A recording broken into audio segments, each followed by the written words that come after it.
Greetings, explorers of the World Wide Web. My name is Syntax, and welcome to my corner of the internet. On today's episode of Tales from the Tabletop, I wanted to talk about magic items. Today's story comes from the very same group that I talked about in my very first episode of Tales from the Tabletop.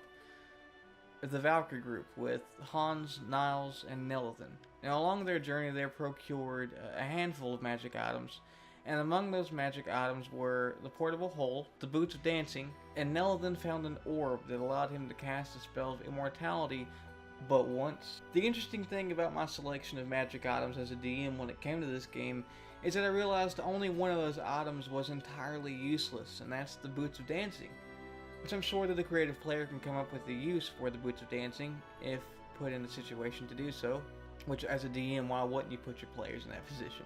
My favorite part of Dungeons & Dragons and tabletop games in general is player interaction.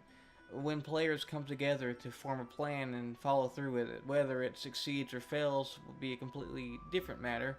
It's the planning stage that's important. Also, if it is executed properly, sometimes things can go horribly awry or just be wonderfully hilarious.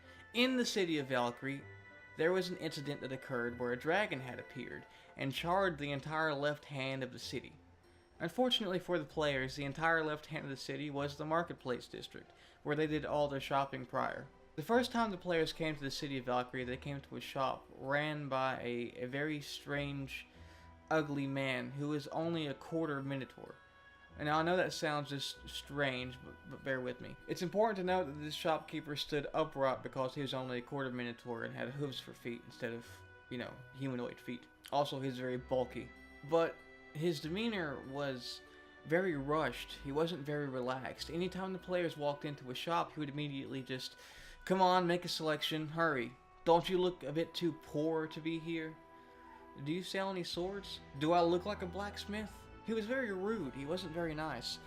And after the left hand of the city was burnt down, he was the only shop that was left in Valkyrie.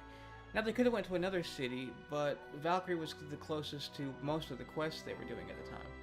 They entered the shop very late at night, and the man once again attempted to rush them out the door, telling them he had to close soon. He wasn't going to be up all night, he had things to do tomorrow. As the characters looked around the shop at his wares, he grew even more impatient and told them to outright leave. The players at this point decided that they had it. Now at this point, I just kind of let the players do their own thing and play it by ear. I didn't really have a plan for this at all.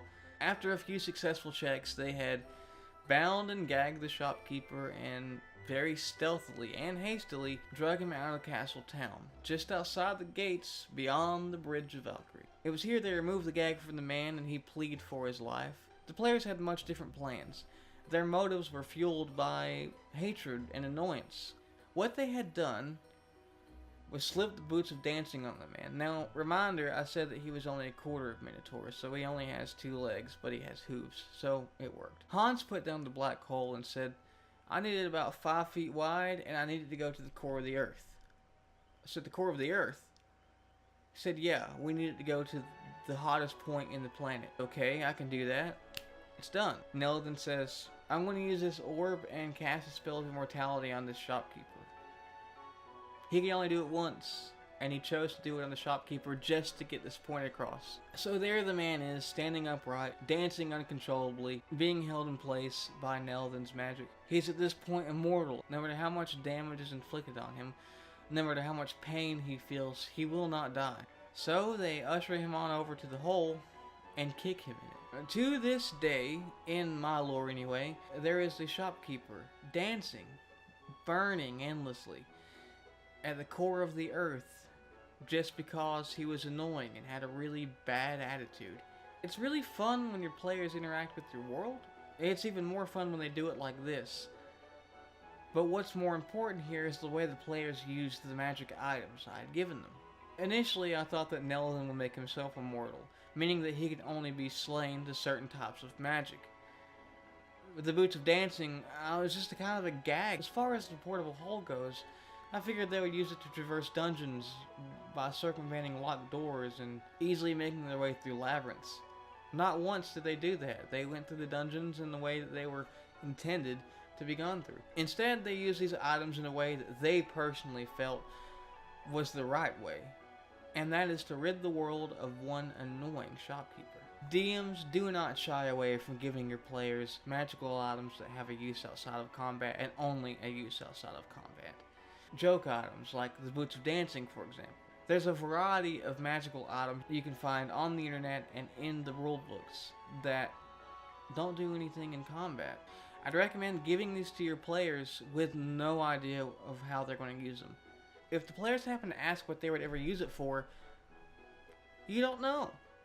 Just remind them occasionally that they have magic items, and maybe they'll come up with a cool, interesting use for them. Maybe they'll trap another shopkeeper in the core of the earth, forcing him to dance eternally. Maybe they'll end world hunger. I also highly recommend using random magic item tables, because those are really fun. When your wizard gets +2 gauntlets of ogre strength permanently bound to his hands and accidentally breaks everything he touches until he gets them removed, that's really fun. Or maybe even give your players a bag of holding that has an entire universe inside where they can explore at their leisure and could go into while they're in a dungeon to purchase provisions and even rest. Anyway, that's my video for this evening. If you liked what you saw, hit the subscribe button. If you liked it a lot, hit like. And if you liked it and you're already subscribed, then hit the bell and be notified anytime me or Lord Rye upload a video. If you've already done all those things, then stay cool. Until next time, I've been Syntax, and you're watching the Gigabit Syndicate. Later.